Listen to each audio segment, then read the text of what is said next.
A fiery showdown erupted in the House of Commons as Lee Anderson took on Keir Starmer in a heated debate. Anderson pressed Starmer for clear answers, but Starmer skillfully sidestepped with vague responses, leaving many questioning his stance. Now, Lee Anderson isn't holding back. He's come forward, slamming Starmer for what he calls an embarrassing attempt to dodge accountability. Before we dive into Anderson's sharp criticism, let's take a look at the intense exchange between Starmer and Anderson. Stay tuned, this one's worth watching.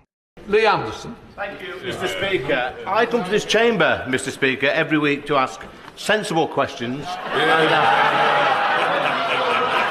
I expect sensible answers. But all I get is glazed expressions and waffle, and from the opposite benches.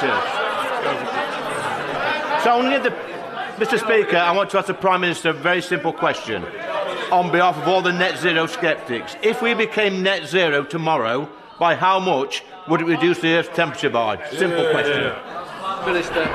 Mr. Speaker, net zero is of course not easy, but it's a huge opportunity to boost our growth, our jobs and our economy. And so he knows my views on that. But you know, he complains that I've better ideas if they stop fawning over Putin. And I understand the member for Clacton wants to be Prime Minister. He can't even lead a party that fits in the back of a taxi.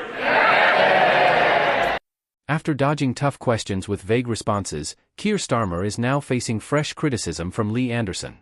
In a recent interview with GB News, Anderson didn't hold back, calling Starmer's reply pathetic and insisting that it wasn't a real answer at all.